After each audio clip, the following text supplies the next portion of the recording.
The Memorial Coliseum. It's the Comets and Bloomington Prairie Thunder. After 2 periods of play, the Comets won, Bloomington 0. The only goal of the game scored by Leo Thomas at 3:56 of the second. Dupuy drew an assist. It was a power play goal. Comets have outshot them 22-17 in 2 periods of play, but Bloomington's right there hanging in, and we'll see how it's all going to work out.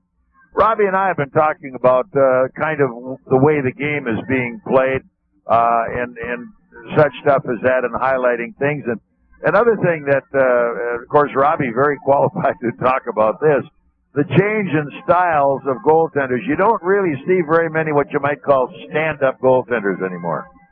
Well, no, they definitely have gone for the size, and they definitely have gone for the big guy that can wear the equipment, carry the equipment, and the design of the equipment nowadays is basically it's computerized.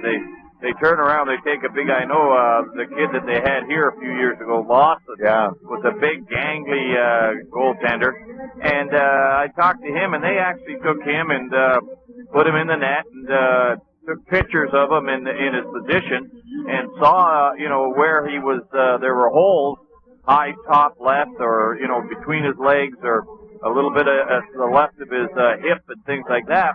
And then they design the equipment. The pads go out a little wider in certain areas. The sweater or the jersey is real bulky, and the equipment underneath it becomes very bulky. The catching gloves nowadays basically aren't catching gloves like a first baseman glove. They're a blocker. Both of them have blocking pads on them, on both of them, and where instead of the stick hand just being the blocker, now the catching glove is half blocker, half catching glove, and it's so big and awkward, you can't even basically lift it above your shoulder to try to make a catch. You see a lot of goaltenders, if you flip a puck in high, they basically can't lift that glove up and make a catch like a first baseman did, and the way the gloves used to be. So that's awkward. The masks are bigger. They say it's for the protection, obviously, but it just seems that every piece of equipment serves a little different purpose than for speed and being able to move quicker and everything like that. It's a matter of covering the right spots that need to be covered that you're not going to get to with the speed or the accuracy of a goaltender being able to move fast. So, and with the big guys going out there, and you look in the NHL, boy, oh boy, there's some huge goaltender. Longo comes to mind, and they just go in there, and that shooter comes down, and away it goes. And again, that has changed with the speed of the game. The speed of the game is so much faster with the fact that they get in so much quicker, and they shoot the puck a lot harder and a lot quicker and wilder. It's not a point that these shooters know where it's going. In the older days, you didn't have to worry about too much getting hit in the head with a shooter, because you knew when they come down, they were looking for the open spot, and that's what they're aiming for. Nowadays, they go in on the goaltender, and they can't see the open spot, so they go in and they think that if they can shoot it quick enough before he drops into his position, then it's by him before. And of course, they always go for the rebound. So the speed of the game has been the whole thing over the last 10, 15 years that has made the difference. The style of the game, in equipment, and as we say about injuries and everything going on, that speed of the game. So, is there an answer? I've always thought that the size of the arena, the Olympic size, that's where that speed should be used.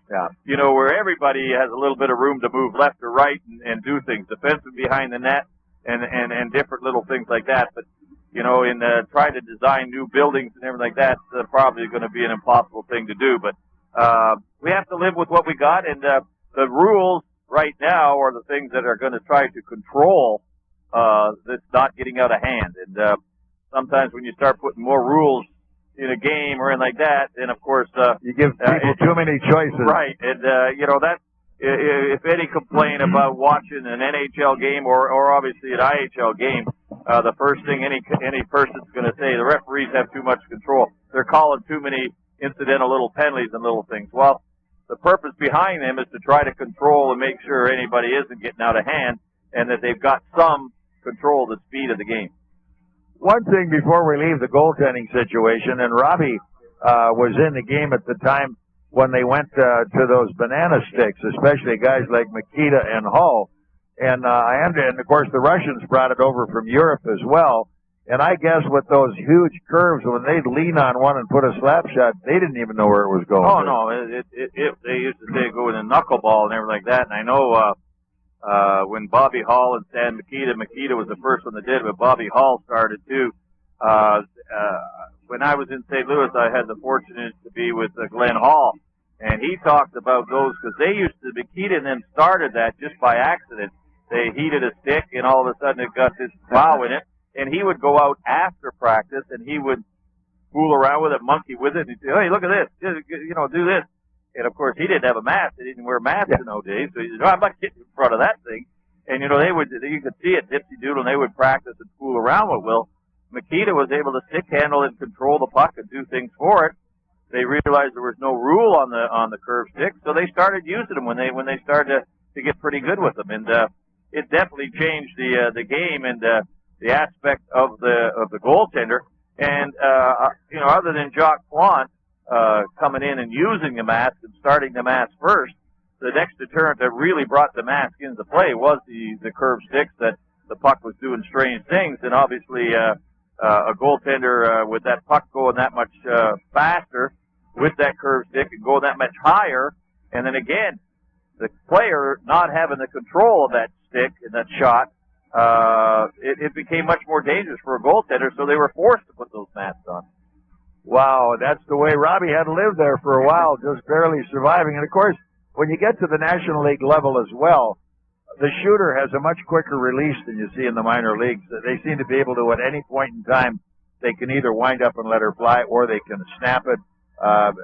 They don't have to tee it up and make it go. You never know when it's coming. Yeah, and you could say a man that's 220 pounds in the IHL and the man that's 220 pounds in the NHL, have the same strength. But I think there's a little natural ability in that there NHLer that he's got that little extra step in speed, a little bit extra step in strength, and then obviously he's got some talent where, as you say, it just comes a little more natural to him to snap that shot off and to get it off quicker. So, and I think that's in all levels of sports, whether it's baseball, basketball, or anything. The minor league players might be as big and as strong, but the talent obviously is the difference between the two leagues. It really is, no doubt about it. We're going to be back in a moment getting into third period action. The Comets hold a 1-0 lead over the Bloomington Prairie Thunder. And here on WOWO, this is Comet Hockey.